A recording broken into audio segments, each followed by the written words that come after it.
Hello, my people. Make sure you tune in to Sit, Sip, and Chat every Monday at 5 p.m. on TV 15 and every Wednesday at 8:30 p.m. And make sure tune in to the Late Night Show with Andrew Dick from Monday to Friday at 10 p.m. with a repeat in the afternoon for no reason. In the afternoon, the Late Night Show at 3 p.m. Thank you, TV 15. Thank you, TV 15.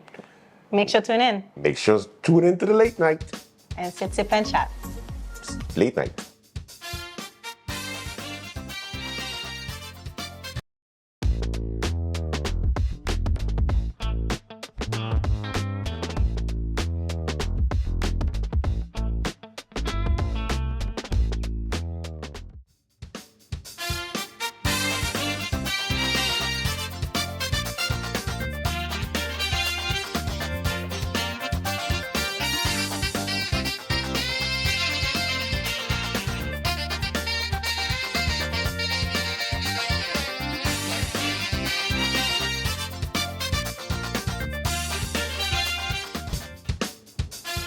Welcome to Late Night Show. Hope everything is okay. Hope everything is all right. I'm your host, Andrew Dick. Okie dokie, kids, what's happening on the lovely island of St. Martin? We begin with the news of the Parliament of St. Martin. Some of the things that are being discussed, of course, high on the list is that of GEBE. You know, everyone is starting to open up their eyes when it comes to the fuel clause. The famous fuel clause, everybody's trying to figure out where is the fuel clause going, who is it benefiting, what is the government getting out of it, why are we still paying for this fuel clause, why is it important? And parliamentarians are constantly being cautious, but yet very direct with their words. And I think that one of the coalition members supporting this government, Ludmilla de Weaver, decided to go all in and was going all out asking questions about GB during the last meeting. And the only thing that I agree mostly with the good MP is that why is it that this government is working in contradiction to benefiting the people that put them there? It's for example, like this stupid ass thing that Dr. Luke Messalina, because he's Minister of General Affairs, come up with, whereby there's no more walk-ins when you go to the government administration building. When you go into the government administration building now, you have to scan a QR code and then you're going to make an appointment. That's like saying go online and make an appointment basically. But now they're saying scan the QR code so you can make an appointment. So no more walk-ins. What happened to the people who don't know about QR codes? That's one. Two, don't know how to scan QR codes, don't have a phone. You got senior citizens, you got disabled, you got so much other persons in society that don't watch the late night or the government page or the newspaper to see what notices come out. They come out with it yesterday saying, starting Tuesday, we won't be having any more walk-ins. Make your appointments from now on. You go online, guess what? To get a registration form, the next appointment, is in January or in February. Mind you, you need it right now. So the same people who say, you know what, we digitizing, we now are making it more difficult by moving the buck and saying, you know, make your appointment so that we can tell you when it's going to be ready. Imagine you have to travel and you estimate it like, okay, 2 months from now, all right, let me just put in my passport for renewal, and then all of a sudden you get a phone call and say, yeah, you can have an appointment in the next 2 months from now. Like, where are we going? It's like we're going backwards. So, Dr. Luke Messalina, if you're listening, please. It's already difficult with all the appointments that you have now. It's already backed up. It's already frustrating. Why would you have civil servants now sit there for no reason and close the government building? Like, this is the people's building.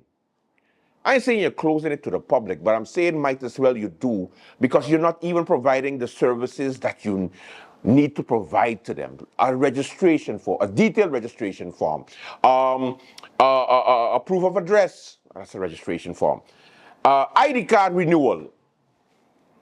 I don't understand why are you making it so hard? Why? If you gave us a reason, then we could say, okay. It would still be stupid because nowhere in the world does it like that. And if you are going to do it online, guess what? You would be able to get your document via email. Then now we're talking. I pay online, I get my receipt online, and I get my document online. Boom, innovation. No. You gotta make an appointment to see somebody so that they can tell you to come back in 3 weeks. But you gotta see them in 4 weeks from now? Make it make sense? And isn't the government in the business of making money? $10 for a registration form, however how much for ID card renewal, or you're missing it. And now you're just saying, hold your money, we're going to tell you when we're ready for you, government of the people. How does this work? Speaking about things that don't work, I got a story for you. I got a story from somebody the other day, today. And it was hilarious, but yet frustrating. So I'm going to share my frustration with you because I need you to be as frustrated like I was when this person told me this story. I got a migraine, I get a headache. Big up my boy Blacks. So the bank, most of the banks, all banks close 3:30, right? 3:30 p.m. 3:30, yeah, 3:30. All right, cool. The person reached at the bank, and of course I'm talking about the Women's Island Bank, who continues to be, the worst. It is. Like, I understand you, are you working on it? But it ain't there yet, because the bank ain't banking? I don't know if that makes sense.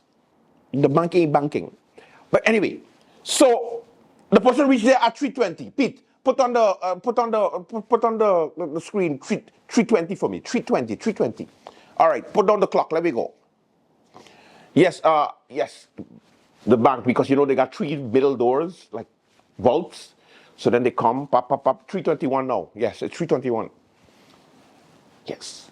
I was like, okay, the bank is 3:21. 3:21.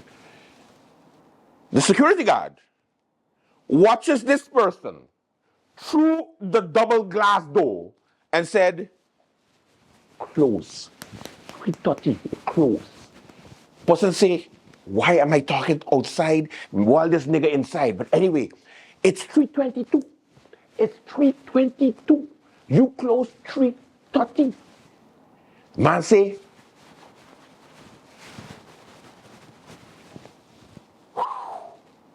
the guy say, 1 minute.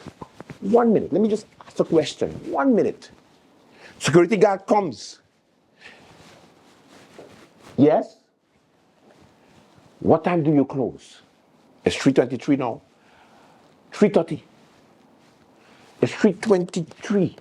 What happening? What going on? Yeah, but no, I don't know. Why we using our inside voices? Because now I'm vexed. Call the manager. I say, okay. 3:24, by the way. He goes, gets the manager. 3:25. Manager ain't reached yet. 3:26. Manager comes back. No, manager reaches now. Yes, sir. Yes, how can I help you? Miss, what time do you close? 3:30. What time it is? 3:29. What kind of clock? Okay. But you close since you were supposed to close at 3:30, right? It's 3:20. I come here. Why am I doing this? Can I just go? She said, no. It's 3:30, yes. But at 3:20, we start to slow down. He said, what?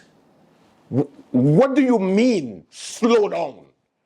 You either close at 3:20 or you close at 3:30. Which one it is? 3:20 or 3:30 or 3:22? Or it's 3 slow down, whatever number that is.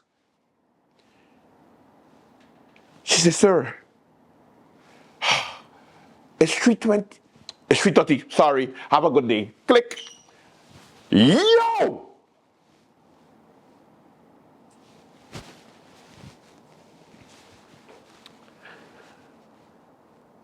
You felt that anxiety? Did you feel it? Because I know I would have go nuts. I would have go crazy again. How is it that we have businesses that close a certain time, but then there is a slowdown period? So then close 3 o'clock. Close 2:30. But no, we are going to close at 3:20, 3:22, 3:21, 3:29, depending on if I know you. But if I don't know you, I don't want to work extra. It's already 3:30. Check yourself.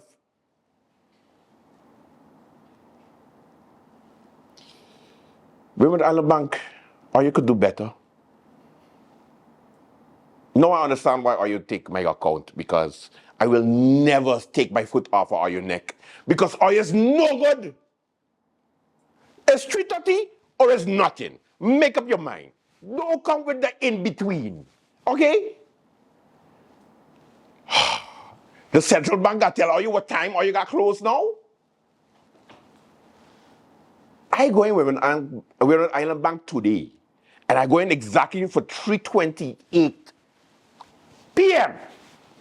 I open it, I gonna be there. I'll tell you how it goes tomorrow. Let me circle it back to the Parliament of St. Martin. It was a very good meeting. GEBE, no relief in sight, but we giving GEBE money in order for them to continue to provide us electricity. GEBE, the power to serve, the greatest sponsor of the late night show, I must say. When we come back, I'll tell you a little bit about GEBE woes. Late night show with Andrew Dick. We'll be right back. Stay with us. I tell no lie, I ready to jam on something. I tell no lie, I'm in cities and the pumping road. But I refuse to let this stop me, no. No, I'm a fake while I inside.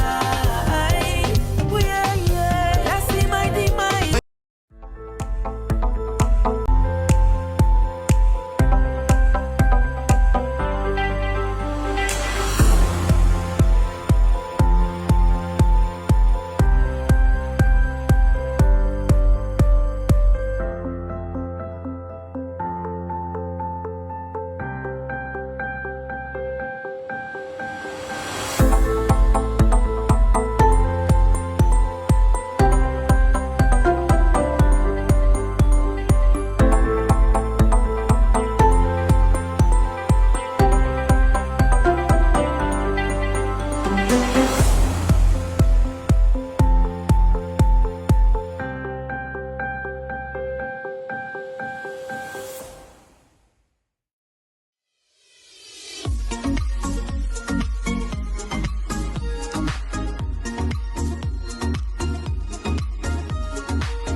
You've dreamt it.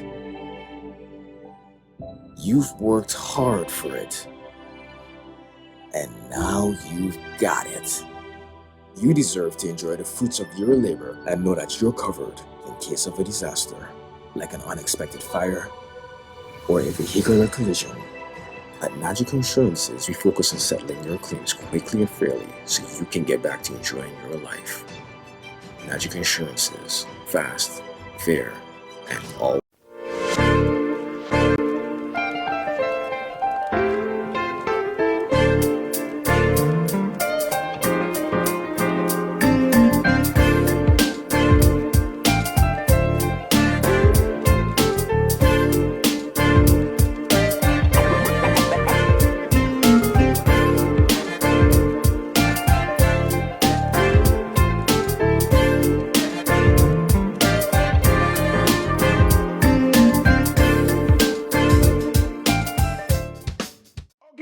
fact, so you see what happened was, so while GEBE continues to be a big topic in Parliament, the parliamentarians are trying to continue to convince the company that they own. Let me say that again for those in the back who didn't understand what I'm trying to say, so I'm going to say it directly so that you can understand. The politicians are trying to convince a company that they own, the government-owned company, to give us a relief. They're like, please no. The shareholder is telling the company, please no man, give them a break now. As if they don't pay GEBE. But we're going to give them 80 million guilders to go and buy generators for generators that they can't upkeep now. Make it make sense. And they tell me I crazy. Highlights of your budget meeting. Have fun. The floor. Thank you, Madam Chair Lady. I would like to start by first and foremost, through you, to wish the minister and by extension the ministry and the government apparatus much strength during this difficult time as we mourn the loss of Mr. Michael Brown. I know that it came as a shocker to many of us, those that are still in disbelief, and I just want to wish the ministry much strength before I proceed into my clarification point. Madam Chair, with respect to the water parcel that initially the minister said was collected and then not collected, to be collected, and the water rights was issued, I'm trying to understand if the minister is saying that the water rights that were used for a period of years was issued in hopes that they might pay the 1.2, because initially the minister said that they paid the 1.2. I'm understanding now that it didn't pay. Can I understand if it was issued in anticipation of? If that is what the minister is saying. My colleague also mentioned if it was collected or if it's to be collected in the budget projections, would it be incorporated in the budget, which we haven't seen it reflected in the amendment. 1.2 million is quite a significant number and can make a lot of difference. Hence the reason the question and the clarification being sought. I heard the minister make mention of the weighbridge. It sparked a light bulb in my head one time, because I remember upon taking office, the previous administration had paid a company to install a weighbridge. They never complied with it. They paid about, I think it was about 75% of the cost, and we took them to court. I would like to know through you, Madam Chair, is this the weighbridge that is on its way, or is this a whole different weighbridge? And if this is a whole different weighbridge, where are we in terms of the court proceedings with that particular company? I know this has been a government that has been settling cases since they came in. There's a lot of court cases being settled, no appeals. So I would like to know from the government if this was also one of those settling cases where the country continues to lose because of all this settling. Madam Chair, through you, I want to get some clarity if, with respect to this May 2nd permit that references continue being drawn to, is the minister saying that the permit department advice misled the minister? Because the reason why I'm saying that is because there's a continuous sound that the change of purpose was not done, which I know is a prerequisite, 100%, the minister is right. The parking policy, the beach policy was not taken into consideration. I want to put it out there for the general public. Once a minister receives an advice, it is advice to approve or advice to approve a disapproval. So it's a yeah or a nay. To add some context to that, there are always motives as to why. 9 times out of 10, there are approval advices. Well, I would say 50 times out of there's 49 times out of 50, there's approval advice. Once in a while, you see a disapproval. And that's based on going back and forth with the developer or the client, so to speak, in terms of making certain adjustments. And if we can't come out of that, then they get a denial. And to make the impression as if, you know, it was signed on May 2nd and May 2nd and May 2nd, which is the day before we left office, I would like to know This is a separate question. Was I authorized to sign any documents on May 2nd, and was that the only document signed? Because the minister put a lot of fanfare around it in terms of trying to make it a big issue that a document was signed. I don't remember receiving any motion of no confidence stating that I'm not allowed to sign anything, so I would like to get some clarity on that from the good minister. And I would also like to ask the minister, are you signing things these days? Because you're also in a demissionaire state. Because when we say these things, we create a lot of misconceptions out there, and it causes a lot of confusion. So I think for comprehension's sake for the public, I would like for that to be cleared up.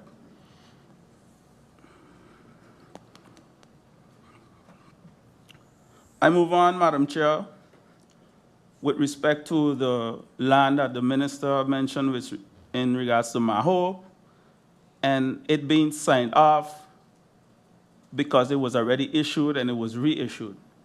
But I just want to let the good minister know, in case he is being misled by his advisors, the whole situation had sparked confusion due to the fact that an extra, I think it was about 2,000 to 3,000 square meters was issued in error or being utilized in error for all these years. Hence the reason why someone lost their job in the cadastre. All the evidence, everything is there. So if you're not doing the due diligence, and I think after I sound the alarm, I think about 3 or 4 times, it should have prompted you, knowing the person that you are, to go and do that investigation, unless you don't want to know. Through you, Madam Chair. And I think it's quite unfortunate that, I mean, this time the minister didn't do it, but every other time, through the former minister that basically did the party a favor by holding on under the bus by saying, I didn't sign it. It was the former minister signing it. I find that quite worrisome, and I for sure would never take a post and do a favor like that for anyone that is showing me under the bus. Madam Chair, I listened to that and I smiled when I hear the minister mention that it will take 12 to 18 months to bring the land policy, unless I misunderstood. I hope I misunderstood. Because I could remember sitting right there, and they had the best lawyer sitting here in Parliament, who's now the best advisor to the minister, saying that it could be done in a minute. I had it ready. You know, I find that quite strange. So please, if maybe a little breakdown could be given to the 12 to 18 months, I would appreciate that. And how are we going to move forward with those that are there pending now? Because are you telling me then everything has to take 12 to 18 months? But some big developers can get through in 2 minutes? That's a question I would like to know.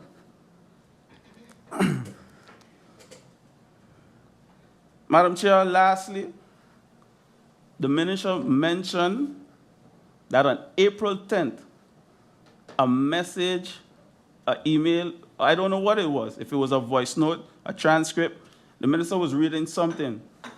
And he said on April 10th, the government was informed. Then he said the Prime Minister, then he said the government. I would like some clarity, because earlier today, the Prime Minister said that there is documentation. So if there is documentation, I think that the Minister of Housing should have that documentation. How was this communicated that the project was ended? Madam Chair, I've been in this public service sector, whether in the legislative and the executive, for almost 7 years.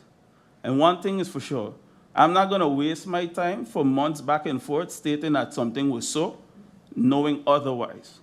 Because I would have just said that, hey, listen, guys, we run the risk of losing the project for XYZ. So I really would like to know, and the minister mentioned April 10th, that was my birthday actually. So I would really like to know, how was this communicated? And if you can prove that it was communicated to the Ministry of Rummy, I rest my case. And regardless to what minister, through you, Madam Chair, I am willing to do every single thing possible to save this project, because I feel that it is a very important project. It's not a Jurendi project, it's not a Patrice project, it's a project for the people of St. Martin. So if indeed it is off the table, please let us know here today how we can assist as members of Parliament to get it back on the table. Because for me, we can go back and forth, but I just want to make sure that the record is set straight with respect to the facts. Because we've seen a lot of misrepresentation of the truth here on the floor of Parliament during this CC in particular, and I think that the people have had enough, and it's time now to move forward, but I just have to highlight certain inconsistencies. Thank you, Madam Chair, for the opportunity, and I look forward to the responses. Thank you, MP Doran. MP Iran, you have the floor. Thank you, President of Parliament. Good evening to my colleagues. Good evening to Honorable Minister Vromi and his support staff and the viewing public. Minister, you mentioned that the list of planned, the road schedule for the side roads will be sent in writing, I believe. That will be done before the public meeting. But I also asked if you could have it done for the public in general. So I don't want it just for me as a member of Parliament. Before we left, and multiple times, I believe the minister published the schedule for the general public, especially those that will be affected by the road schedule, months in advance. So can that, and when will that be done for the public? Because I keep on realizing that a lot of answers are not being fully answered, Minister. You mentioned the timeline, the aesthetics policy. I believe there was already a draft in government. So what is your timeline for this aesthetics policy? What do you see, where do you see it being presented to us maybe, or actually going into implementation? With the top 10 offenders, you mentioned privacy, but I never asked for the names of these top 10 offenders. We asked for the amounts. So the top 10 offenders and what those amounts are.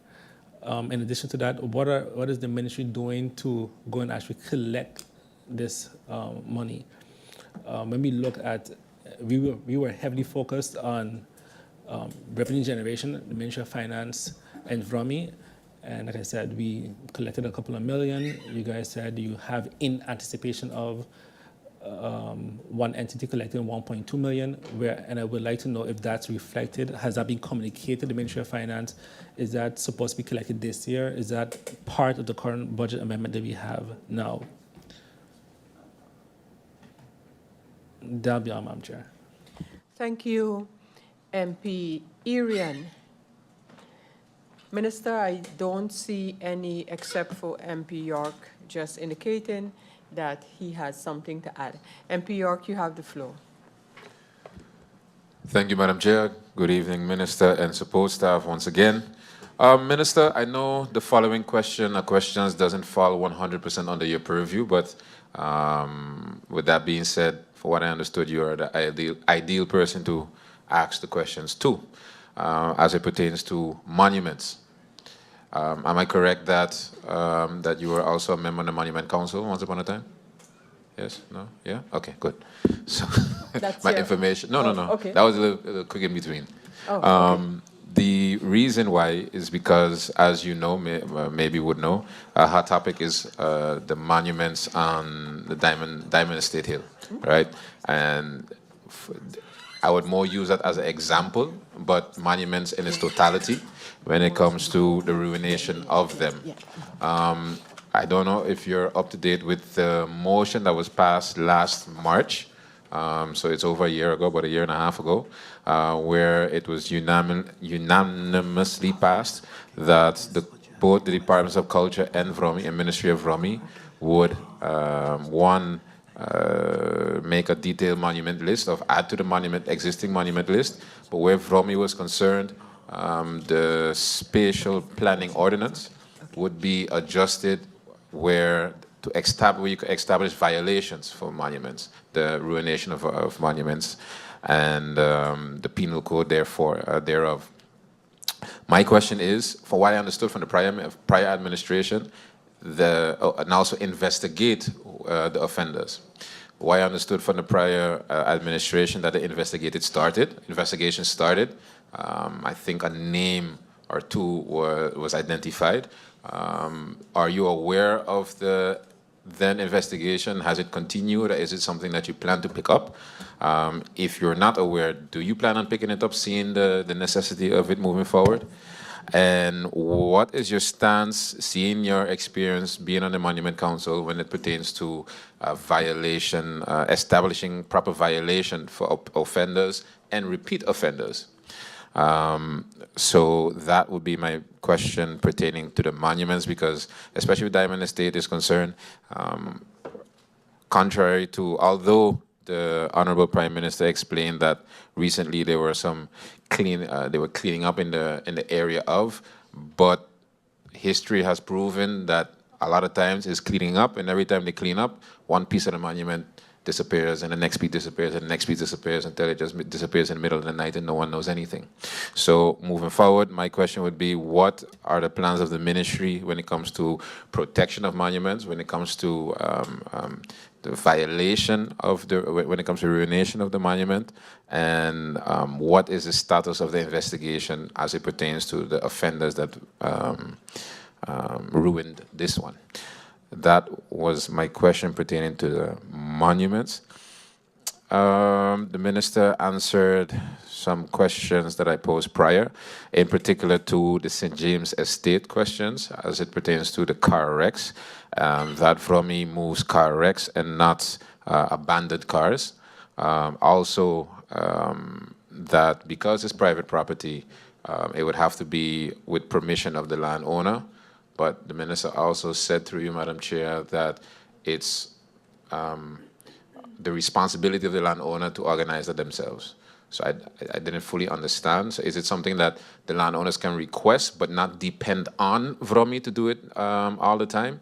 Or is it something that can be worked out between Vromi and the landowners? Because what happens, especially in that area, let's say I'm on one side of the road, I have 4 neighbors on one side of the road. The other side of the road is still not built. The land has not been built on as yet, so the landowner is not around. But on one Friday night, from Friday to Saturday, before you know it, you have 4 abandoned, stolen, or even wrecks placed on those open lots of land. I understand that the landowners can then move it themselves, but at a certain point in time, it becomes very costly. So the question was more pertaining, I understand very much so that it's under the purview of the landowner, but what can Vromi do in those instances? I don't know if it's if Vromi can assist with, through you, Madam Chair, with barricading the property with boulders or whatever, and helping the landowners with that, if they're open to that. But I was more looking into what the options are outside of what the rules and regulations provide. Furthermore, the landfill, I understand that the prior and the current administration is busy with the waste management plans. But my question is more geared towards the landfill itself. So basically, when a hill is excavated, the dirt that derives from the hill, what are the plans moving forward with that? So not with the waste, but more the dirt, because when you look at the landfill, majority of it is, as you said, it's landfill, not garbage in particular. And I know the plans moving forward when it comes to solid waste, as it was explained to me, is the separation of the two from each other, where you would not need as much dirt to cover the garbage moving forward. But my question is, in particular, what happens to the dirt? Because moving forward, we'll have more excavation of the hills, seeing that the flat land is almost obsolete. So I think, especially with that is concerned, that a plan for the usage of that is, or the storage of that is very well needed. Maybe you guys already started planning for that already. Property tax for the non-residents, if I understood correctly, the minister said he's open to that. I don't know if I understood that correctly. But I'm very much aware that the property tax for residents, property tax in its totality already exists but hasn't been implemented. I understand that. Actually, for me, that could be repealed. But it was more aimed towards the non-residents, or basically foreign investors that invest in St. Martin, don't live on St. Martin, but are benefiting from their properties on St. Martin.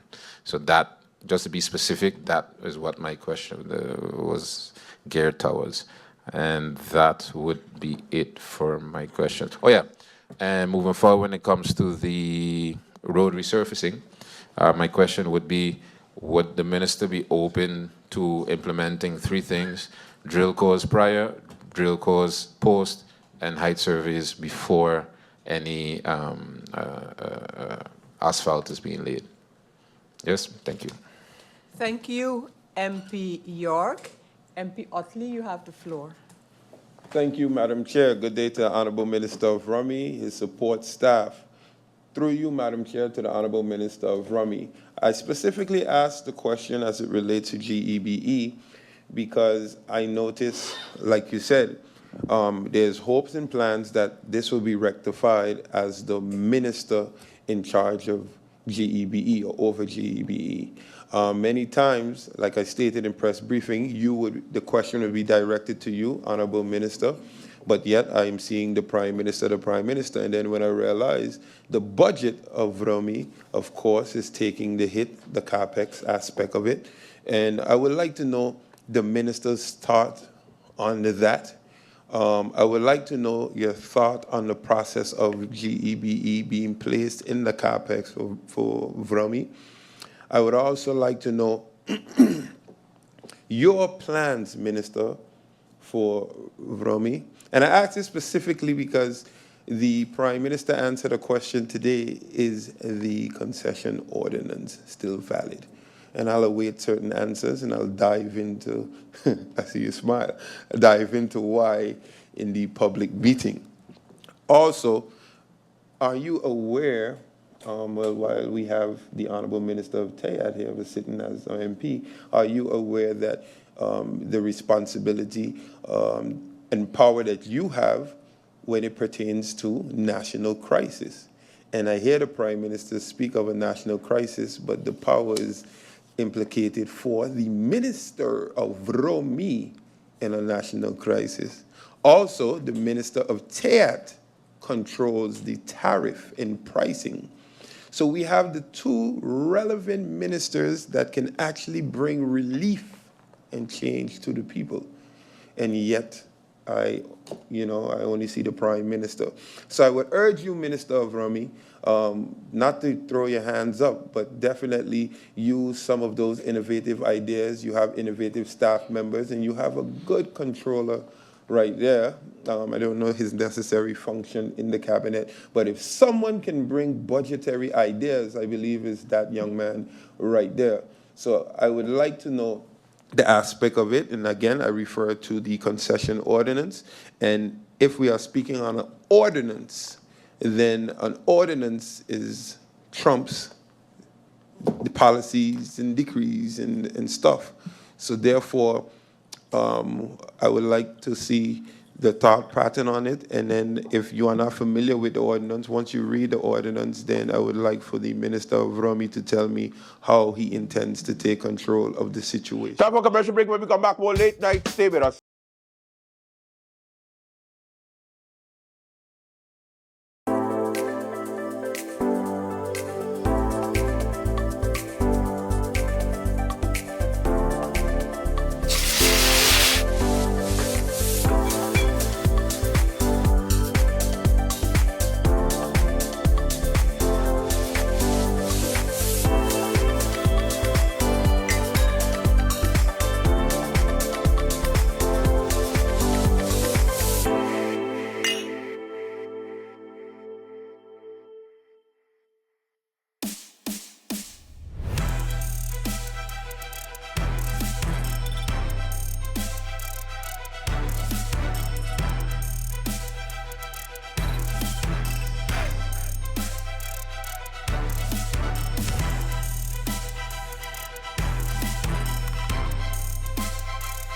Remember, new episodes premiere every Monday, Wednesday, and Friday at 8 p.m. on TV 15 and across other social media platforms. I'm Jasenia Lassiter, wishing you a wonderful week. Stay friendly, St. Martin.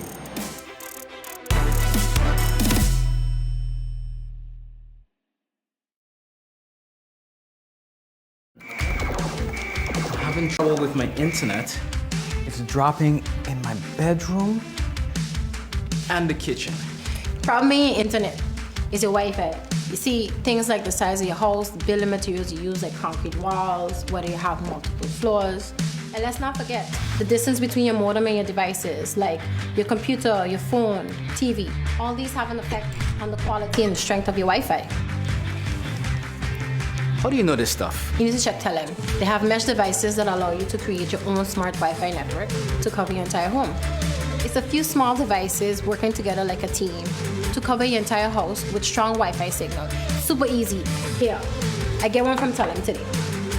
Download the app from your phone app store, plug in the device, and plug into the modem. When light blinks blue, it's ready to pair via the app. Go to app, click next, and follow the instruction.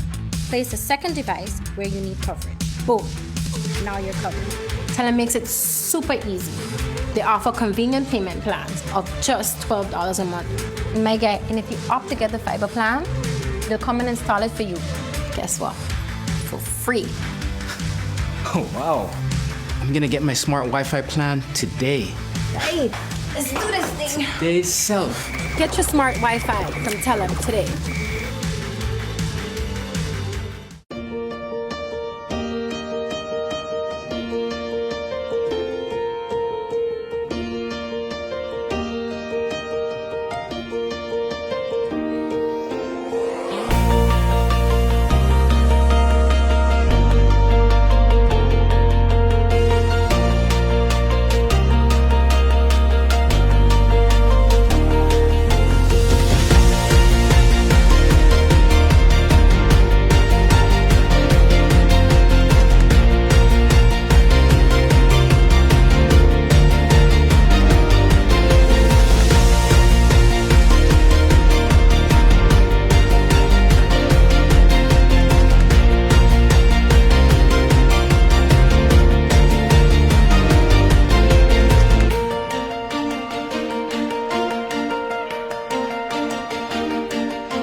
Hello and welcome to SXM Taxi, the most convenient way to hail a taxi on St. Martin.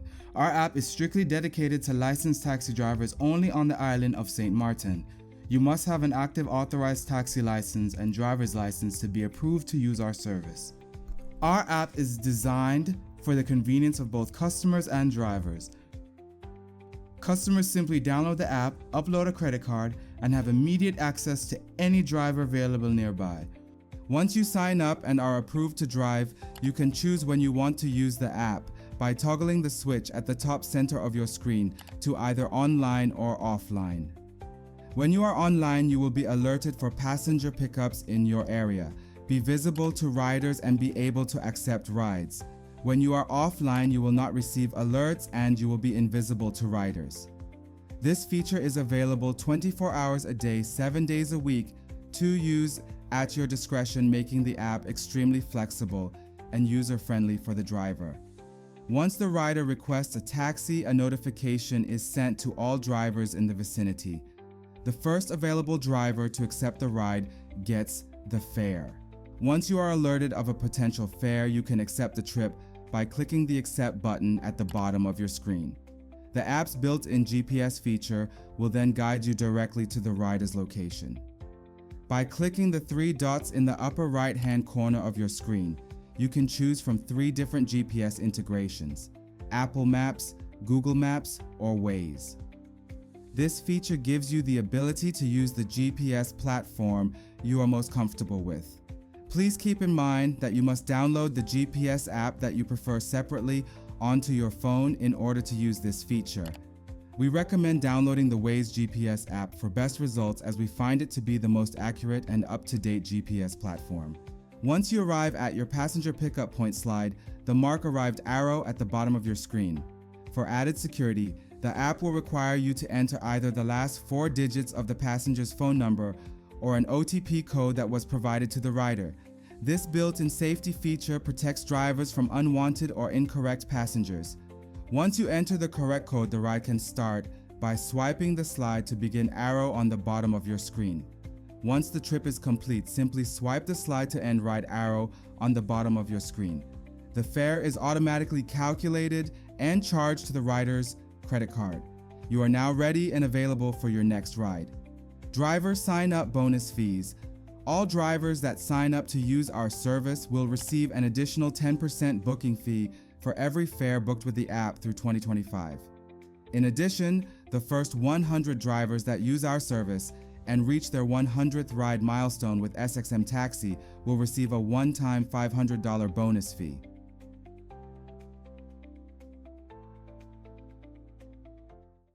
Does the fun ever stop? No, it doesn't. Let's go to some more Parliament highlights. Yay. MP Irian? MP Irian, you wanted to add something. Thank you, President. I think that the minister maybe have my question confused regarding the schedule, because you're referring to the schedule of, let's say, the main roads, and I'm referring to the schedule of the side roads, because you mentioned the airport project and asphalt and Point Blanche. I'm referring specifically to the side road project, because you're also referring to, let's say, Wimmer Roads, but Wimmer Roads isn't the only company that has the contracts for side roads. So I'm again asking if the schedule for the side roads can be published and keep the public up to date. Also, can it be sent to us in writing, obviously? And at the very least, the list of roads that's in order. So your priority list in terms of the roads that are up next. And you also, I'm still very confused, Minister, and I don't know, you're not answering very directly the question regarding the 1.2 million guilders. You said that there was a letter of intent by a minister to give the land. Just you could just nod if that's correct. And then after you plan to issue it, isn't that then a new issuance? Because a letter of intent doesn't mean that it has been issued. Intent isn't the same of actually issuing the land out or deeding the land out. So I'd like some clarity on that. And then you just never mention if it's part of the budget or not. Like they consistently refuse to mention if it's expected to be collected for 2024 or not. Thank you. Thank you, MP Irian. MP York, you have something to add, and then we have MP Doran as well. MP York, firstly, before the minister responds to the questions. Thank you, Madam Chair. Thank you, Minister, for your elucidations thus far. I had two follow-up questions. One in particular as it pertains to the monuments. You alluded to the fact that the prior administration you didn't feel in your prior function that you had the necessary follow-up that was needed at the time. But my question was, what are you planning, through you, Madam Chair, planning to do? What is the minister planning to do with this case moving forward, and with future cases, or to mitigate future cases moving forward? That was more where my question was aiming towards. And next, finally, and not least, the St. James Estate. I understood that you said you're going to be picking up. You took contact with GEBE, and upon response from GEBE, you'll be able to elaborate more. But I don't believe the question was answered. Maybe I missed it. If St. James Estate is still on the list, and if it's on the list, averagely when? If it's top of the list, bottom of the list, middle of the list. If it's on the list, and okay, I have another question. Last question. To differentiate the difference between the resurfacing project and the side road project. I think in your previous answer, you alluded to the fact that Wimmer Roads has to be on the airport, and you get digging now and then to get other roads done, but that's pertaining to the asphalt works. If I'm correct, MP Irian, he alluded to the concrete works, and that's Wimmer Roads as well as other contractors. So I understand that exact dates cannot be given. There are too many factors where that are concerned, but tentative or strafe datums where you guys would like to get it done. Things can change, people understand that, but I think the residents of those roads that are on the list would appreciate something to look forward to, whether it's in the close or near future, far future.